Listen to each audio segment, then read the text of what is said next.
Hey guys, welcome to the R&B and hip hop show on AiredOutTV. I'm Vick.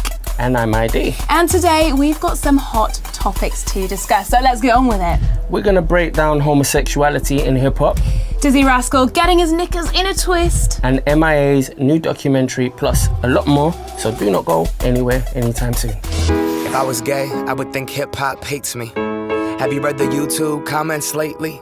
Man, that's gay, gets dropped on the daily. We become so numb to what we're saying. A culture founded from oppression, yet we don't have acceptance for them. Call each other faggots behind the keys of a message board. A word rooted in hate, yet our genre still ignores it.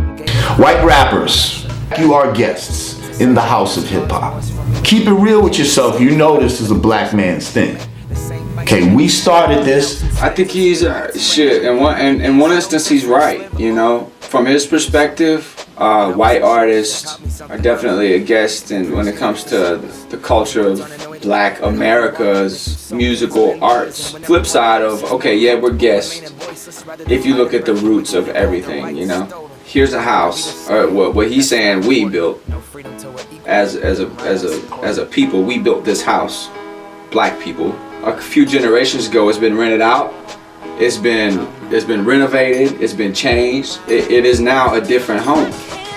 It doesn't matter who laid the first brick. Now you have to just embrace the fact that this house is better. Now that different ideas have come in to put a different window in there, a different roof on it, to change this, to change that, you know, make it more livable.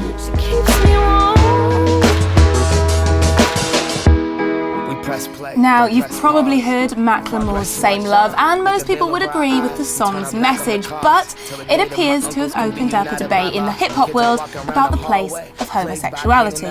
Now, on the one hand, you've got the likes of Frank Ocean and Macklemore and Ryan Lewis putting out music with a message standing firmly behind diversity. Yeah, and rightly so. And on the other, Brand Nubian's Lord Jamar has questioned the role of homosexuality in hip-hop, and Rugged Man has even accused the artists behind gay rights of cashing in on the topic, using it to move their careers forward. Well, that's a very strange thing to think, I think. To me, when people like Macklemore come out with songs like that, trying to push an agenda that him as a white man feels is acceptable. Don't come in my house talking that bullshit. Now, a bunch of artists are heavily involved in the debate. Eminem has been criticised for his use of the word faggot in the Marshall Mathers LP2, and he's spoken to defend it. And Sia, who features on the album, has donated her cut to a LGBT charity. Yellow Wolf has responded to Lord Jamar's comments in an interview with Vlad TV, where he argues... to say that homosexuality has no place in hip-hop is just ignorant. That ain't got nothing to do with him being black or white or nobody. That's just stupid. Like, what the fuck are you talking about, man? Like, it's music. You can talk about any fucking thing you want to. You know? Yeah, that is the beauty of it all.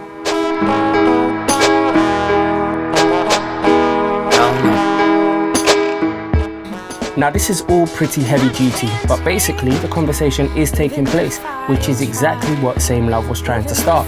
Now, the internet is awash with comments, a lot of which we will not be able to mention, but here are a few. Yeah, a commenter called Seriously, exclamation mark, question mark, he's well punctuated, says about Jamar's comments, Jamar is 45 years old and his ignorance is uncanny. This kind of ignorance baffles me. I would agree with that. I'm baffled. Kada has said, a lot of ignorance in the comments, as there always is on this site.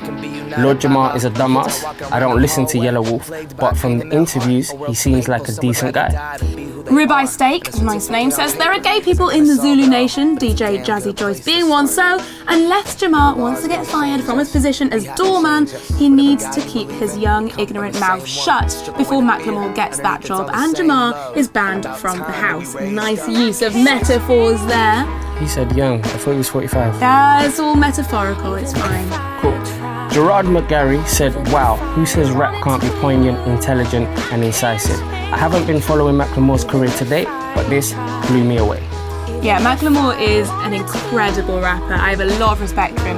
I absolutely love Same Love. I love all of his music, actually. And he has got a strong message. We know that it is poignant because his uncle obviously was gay and has had a big change in his life because of the changing in laws when it's come to gay marriage. And I just think that it's such an old, antiquated belief that there's no place for homosexuality in hip-hop. Yes, there aren't many gay rappers. In fact, there are none who are open about it. There are probably gay rappers, I think there are lots of gay rappers. But it's just such an ignorant belief, and I don't understand. To me, hip-hop is the most backward of all music forms in that respect. I would never say hip-hop is backwards. I think it's a great form of music. And I understand this whole thing with Lord Jamar came from Kanye West wearing a skirt on stage. That's where it started. So what? And then it went into bigger things. You know. I just find when I'm having conversations in hip-hop circles, I feel like I'm talking to old people. Whereas in any other circle, in pop, if being gay is just not a big deal. And like, get with the times, guys. Get with the times. Get with the times. Even if I try, even if I wanted to, my love, she keeps me warm. Tell me you're watching a chain, it's way more believable. Give me a feasible game, rather her seasonal name. I'll let the people know this is something you can blame. On yourself you can remain stuck in the box. I'ma break out and then hide every lock. I'ma break out and then hide every lock. I can feel the changes, I can feel the new people around me just wanna be famous. You can see that my city found me, then put me on stages. To me, that's amazing. To you, that's a quick check with all disrespect. Let me say this. Right, on to the next topic now, and it appears that Kendrick Lamar is being anointed as the leader of Black Hippie without really wanting to be. And I can imagine the controversy this would cause. Schoolboy Q has voiced his anger at XXL after the magazine ran a cover with the title Kendrick Lamar and Black Hippie. And this follows a tweet from Ab-Soul last month where the rapper said, "If you keep printing Kendrick Lamar and Black Hippie, I will remove myself from the group." Now, this might be an empty threat, but the Top Dog Entertainment boys are clearly not altogether happy, although J-Rock sees things a little more philosophically. He said, at the end of the day, whether it's just Kendrick's name, or if it was Schoolboy Q and Black Hippie, or Ab-Soul, Black Hippie, it's us still because we're all in this together. The cover of the magazine also runs the headline Rap's Illest Crew in far bigger type than Kendrick or Black Hippie, and this seems to have been overlooked, but I fully understand their issue. It's not Cristiano Ronaldo and Real Madrid, so it shouldn't be Kendrick and Black Hippie. Right, let's look at the comments now to see what the fans are saying. We've got Nick Knox, who says, "I think they put Kendrick Lamar and Black Hippie to sell more mags. Kendrick is a lot more popular than Black Hippie on their own. It's true." Definitely true. Fine. Next commenter, his name is Jiggerman, well original, very original. Shout out you, you're my boy.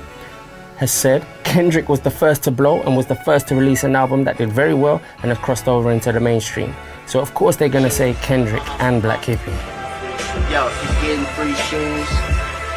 How many raps have I wrote? How many words that I spoke? How many shit I jotted down just for others to quote? Rapture says Eminem and D12, 50 and G-Unit, Kendrick and Black Hippie. It's all the same. Kendrick is the superstar and Black Hippie is just some more music for Lamar fans. Well, that's pretty conclusive until the other boys' new albums are out. It's pretty much going to be Kendrick and Black Hippie in the media's point of view. So is it Cristiano Ronaldo and Real Madrid then? No, because I disagree with that. Do you know what I mean? I understand why they'll be irritated. I bet Kendrick's irritated himself.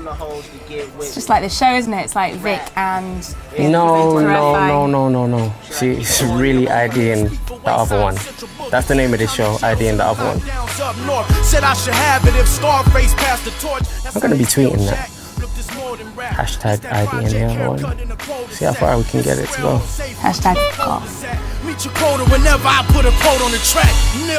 Guys, why don't you tweet in at AirFire2Eyes and let us know who you prefer and whose name should be at the top of this show. ID and the other one. Sounds so much better than... What's your name again?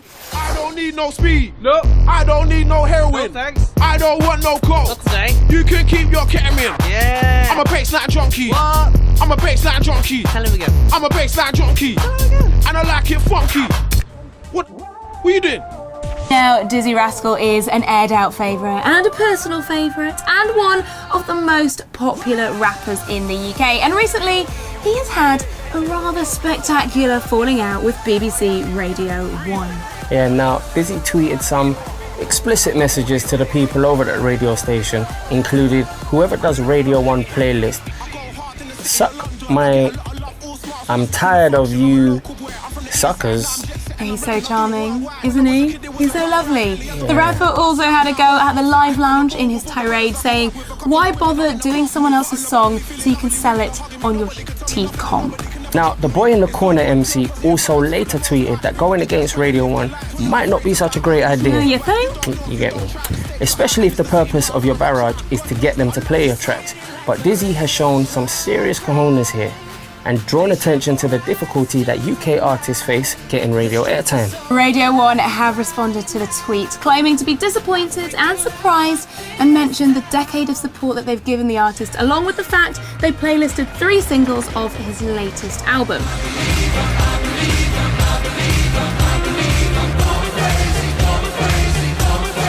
Now, this isn't the first time an artist has kicked off against this musical institution. Robbie Williams called host Nick Grimshaw a bastard after the station refused to playlist his single Candy. Yep, and that was, of course, written by Gary Barlow, whose most recent single is also not being playlisted. Radio 1 bosses said that the singer was too old to have his music played on the station, which is trying to attract a younger target audience. That's terrible. I'm sure there's like age discrimination laws. You can be getting a pension, Tom Jones and Cliff Richard, and still make bangers. Yeah. Absolute bangers. Cliff Richard's always talking about the fact that he hasn't been playlisted for years. He had to release one of his singles under a pseudonym, and it got playlisted because they didn't know it was him. Went straight to #1, and then he was like, by the way, that was me. Wow. Exactly. This might cause a boycott. I got the dough, I'm money to blow, and this ain't a slow jam. Ready to rock and I'm ready to roll. I'm ripping the show jam. Never gonna get caught slipping, never gonna get caught tripping, never too soft on the women. If it ever gets too hot. Now, let us know what you think about all this anger, this angst. Should Radio 1 be giving airtime to anyone over 25? Or does it have to be this forever young type of thing that they're trying to push forward? How old's Jay-Z? 40 plus. Yeah, exactly. I don't know. But Jay-Z's, you know, he's a control element. He can probably play puppeteer with them. It is all about the music that it targets and not the age of the singer. That's a fairly ridiculous thing to say. But is Robbie Williams not of that target audience? Well, that's what I was going to say. Do you think Robbie Williams' music is projected and attractive to a younger audience? I'm not entirely sure. What about Dizzee is though? Some songs yes, some songs no. I would say Dizzee is, and I'm a little bit confused about why they would choose to do that. Gary Barlow, I get it. I get it. It's Radio 2 music. Fair enough. Well, Dizzee, next time just write the tweet, don't necessarily at them. Or maybe refrain from the word. Those are going to cause a little bit of friction. Tears on the mausoleum floor, blood stains the Coliseum doors, lies on the lips of a priest, Thanksgiving disguised as a feast, rolling in the rose. Now let's head over to the States, where a certain Sean Carter is in a spot of bother. Yes, Mr. Jay-Z, who owns Hove's Rock Nation Sports, thought he was doing a nice thing when he gave baseball player Robinson Cano a birthday present. But that is a nice thing. Yeah, I would love a birthday present from Jay-Z. But the Major League Baseball Players Association rules forbid agents giving clients money or gifts exceeding $500 without notifying them first in writing. So tell the bosses that you want to give a gift. This ruins the surprise then, doesn't it? It does indeed. So Jay's somewhat overblown gesture of a $34,000 Hublot watch slightly upset the union after Cano posted a photo of the gift on Instagram. This is why social networking isn't always that great. Should have just kept the watch. You want to celebrate your gift, let the world know, shout it from the rooftops. Look at my Hublot watch. Get it taken away from you. Now, Jay could face disciplinary action from the union for his actions if they feel he's violated the rules, but most insiders are suggesting he'll get away with a slap on the wrist and a stern warning. This isn't the first time the Brooklyn MC has given one of his players an expensive gift, after he presented the WNBA player Skylar Diggins with $100,000 Mercedes-Benz after she graduated from Notre Dame in May. That's a lot more than $34,000 for a watch. yet reckon Kano feels a little bit shortchanged. Like, what? You think it's a sexist thing? She, he. I don't know, but I like to see that slap on the wrist he gets. He's probably got a big watch as well, so it might hurt even more. Only God can judge me, so don't either love me or leave me alone. Well, Kano has just been offered a 1-year, $14.1 million qualifying contract with the New York Yankees and is reportedly holding out for a 10-year deal worth a whopping, wait for it, $310 million.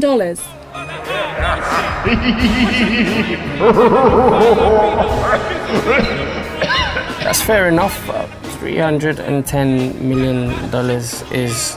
It's not to be sniffed at. Yeah, it's a decent amount of money, so $34,000 on a watch, it would do for him. Let's have a look at some of the comments. Now, WS keeps it simple by saying the Jay-Z doctrine, rules are for everybody else.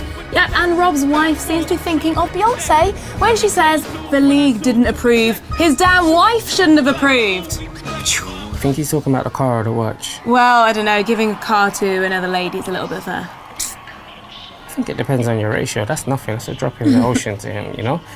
K-Dog keeps it real by saying, what's the big deal? He gave his friend a birthday present. So what? Well, I would agree. What's a birthday present between friends? You know, you don't need a watch to be persuaded to stick with Rock Nation. It's Jay-Z, for flip's sake. Everything he touches turns to gold. So, Midas, my birthday's coming up. What are you getting? My friendship continued for another year. Does that come with a receipt? You know, to... If you want to take it back, feel free, mate. Feel free. Okay. I've got other friends. Honestly, I do. Loads of other friends. Name one. That's what I thought.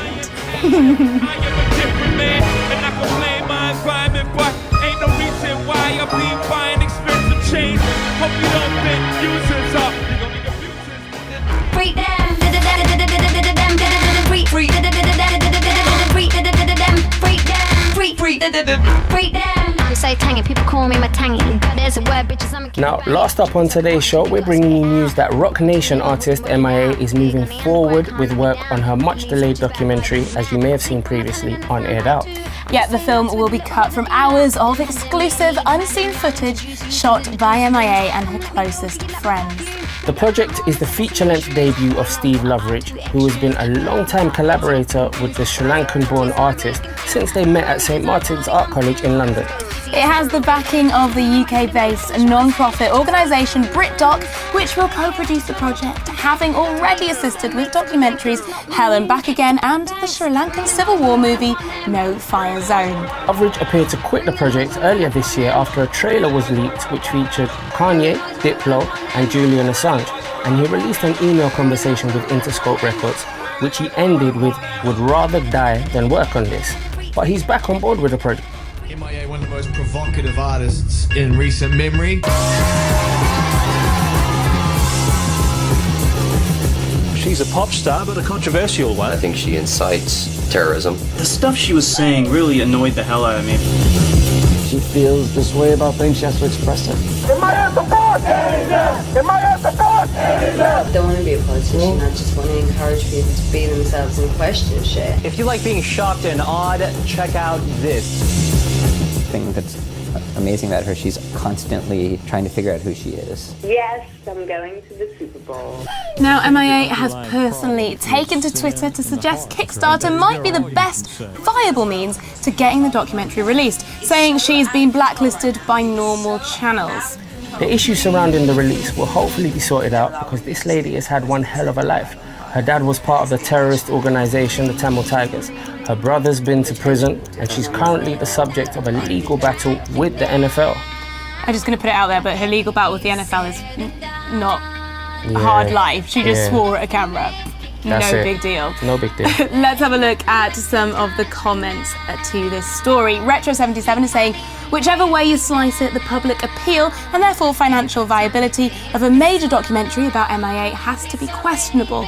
Well-connected and highly regarded she may be, but a big unit shifter / household name she most certainly isn't. Yeah, she's a bit of an odd artist, slightly alternative, so I don't know if the household name thing will ever really be for her. So Walker number 5 has said, major documentary, quotation marks, really though? If I did a show of hands of everyone I know, I don't think there would be more than 1% who'd even heard of her. Oh, I don't know. I mean, she's very popular amongst my friends, but maybe that's not a great representation of, you know, the general public. Alessandra Munoz also says, the director needs to finish what he started and release this. Everyone needs to see it. So that's someone who definitely is up for an MIA documentary. And having seen the cinematographic piece of brilliance that is the Bad Girls video, I would just love to see more visuals from that woman. Cinematographic, I like that. There's a word. I like how you're getting down today. Bad Girls is an excellent video. Love what she did with the cars. So you'd watch the documentary? I would, but I'm also interested in her life. I'm interested in her background. It is actually not for sure that her dad was part of the Tamil Tigers. There's a little, we can't be, don't quote us on that. Please don't put us in jail for saying that, because it would be classed as libel. But, you know, I think she's had an interesting life, and I would love to learn more. Okay, well said. There's 1,000 ways to meet you now. There's 1,000 ways to track you down. Whatever you said and done. There's 1,000 ways to make it count. That has been your R&B and hip hop show for today. I have been ID. She has been Vic. We'll see you next time. Take care.